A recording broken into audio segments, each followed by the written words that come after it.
Before we start the slide thing, I want to briefly echo Marc's sentiment. When I left the Arts District in 2008 after 6 years of being on the Neighborhood Association Board since its first meeting in October of 2002. And I was a little pissed off. And so when I was approached by this, what I wanted to do was a rant. And it was going to go something like this. I met Wes Miles in 1994, and then I was in this Arts District Neighborhood Association. That goddamn Jack Solomon, arrogant son of a bitch, says, we don't want artists down here. We don't need cheap rent for artists. We're going to have 500 galleries here in 5 years. You watch. And, they just fought, and Wes and him and what's her name? Oh, Funky, Cindy Funkhauser, that arrogant bitch. I was just, goddamn. Nobody gives a shit about the artists, but I didn't want to offend anybody, so I'm not going to do that.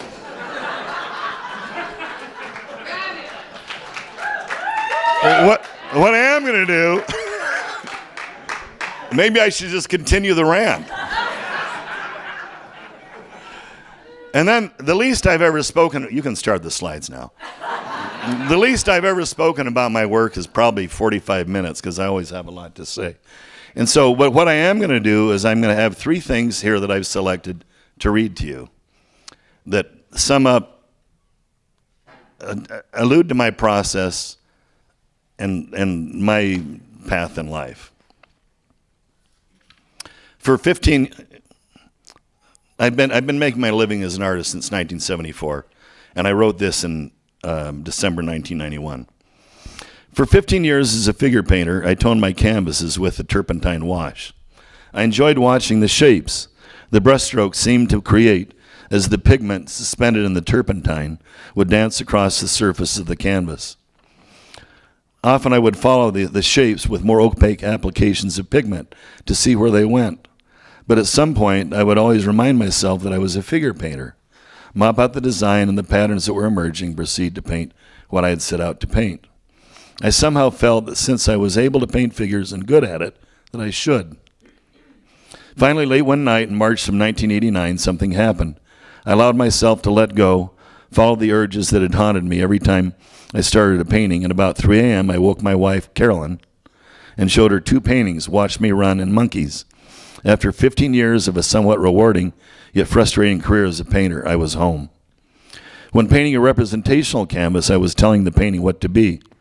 When painting the abstract canvases, the painting tells me what it is. Each stroke solicits the next. The flow is intuitive, yet deliberate. The process yields a surface. They may look unordered and foreign at first, but as one spends time with it, familiarity and a structured sensibility reach out of the canvas and pull the viewer into a new world that has always been there. I love painting these canvases. They are me and I am them. That was December 1991. A guy by the name of William E.H. Lecky, 1838 to 1903, wrote this sometime in the last half of the 19th century. And if I had a credo or a map of my life, I would like to think this is it.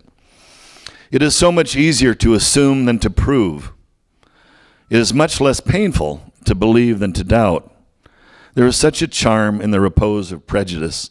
When no discordant voice jars upon the harmony of belief, there is such a thrilling pang when cherished dreams are scattered and old creeds abandoned that it is not surprising that men would close their eyes to the unwelcome light.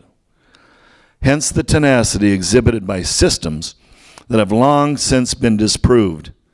Hence the oscillation and timidity that characterize the research of most, and the indifference to truth and worship of expediency that cloud the fair promise of not a few.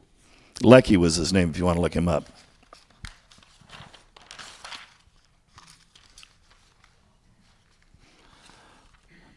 And this I wrote, I think in the mid-90s, 96 or so. Can a painting save the world? Can a painting, song, or play save the world? A silly question. I like to sit down in front of the paintings at my studio. I'll spend an hour just looking, giving into the paintings to see where they take me, just delighting in the colors, the color relationships, shapes, and textures, their intricacies. I look at the paintings as an observer, like I'm looking at them for the first time with fresh eyes, seeing new things. After spending time with the paintings, I leave that world and come back to our physical world in an altered state of mind. If I go home and my kids are noisy and teasing each other, instead of getting upset, I find myself, as I was in front of the paintings, in the role of observer, delighting in the colors and textures of their relationships with each other. I find myself able to tactfully and joyfully interact with my children, they were young teenagers at the time, and redirect their energy in a meaningful way. We spend time enjoying each other's company. Our relationship increases in love and understanding. What if parents, workers, and politicians would spend some time with a good painting or some great music every day? If a world leader could take that same spirit of delighted observer instead of one of advancing a biased agenda to the negotiating table, what might be the outcome? Perhaps a painting can save the world. Where are we in the slides? We're near the end. So this has been an evolution over about 20 years that you've seen. And lately I've been taking imagery. This was Santa Claus, giving it to Mrs. Santa Claus from behind. If you see his pants down here and she's bent over there, a hot little Mrs. Santa. It's called Santa's Present. So sometimes just for my own amusement, I'll start out with playful imagery. It gives me a set of different colors that I wouldn't normally use. I have a different palette, awkward design problems to solve. By the time I've reconciled, that's the last one. By the time I've reconciled the painting, I've created, what I hope is a playground for you, the viewer, to indulge yourself in an exercise of, what's the word? An exercise in associative thinking, that's it. An exercise in associative thinking so you can indulge yourself in these surfaces and take them wherever the hell you want. Thank you.